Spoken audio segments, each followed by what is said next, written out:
For senior year basketball, it was a really big year, so we had really high expectations.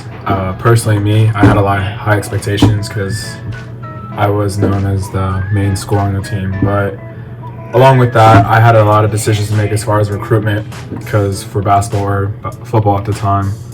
But also just overall, my town, for the first time in a long time, my senior year was doing something great as far as basketball again. So it was a really good, hype to run into.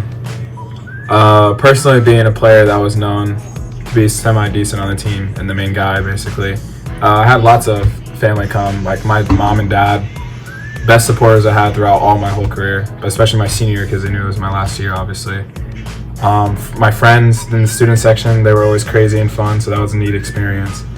And I also had a lot of people who grew up with the tradition of our hometown school basketball and kind of came back because the school spirit kind of had more life into it now. As far as wearing the same undershirt, wearing the same socks. What else did I do? I ate the same meal as far as this protein stuff that I always took. But also every Thursday night prior to a game on Friday, I'd get my hair cut by my mom. So kind of the same thing every single time. I did that throughout high school. And obviously as a player, obviously your main goal is you want to be the best person that you can be on and off the court, which I think I did pretty well at. But also, I think the team goal, obviously, we want to go all the way. That's every team's mindset. If it's not, then I don't understand why you're playing.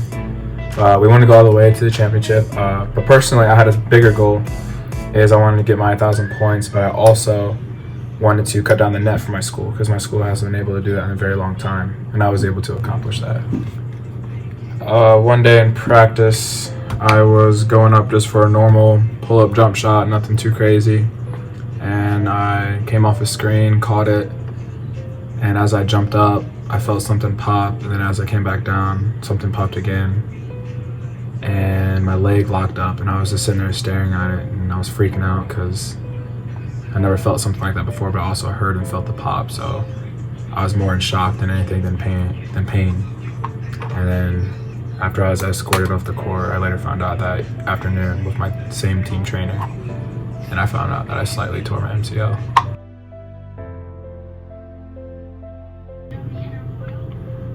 Obviously, as an athlete, going through an injury is very difficult, and everyone responds to it in different ways. Personally, I'm just very competitive, so it was very frustrating to go through an injury during a big time of my senior year and stuff. But just knowing that if I attack training and therapy and just building up my health on the side while everyone gets better, I can set myself up quickly, or at least more quick than I want.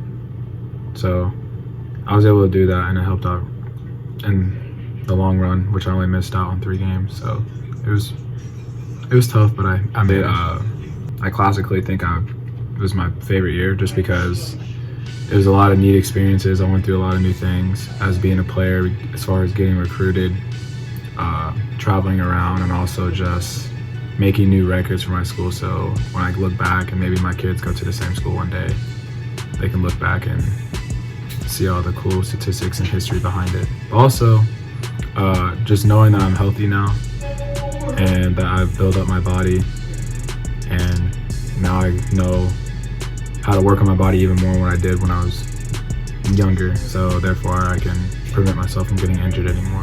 So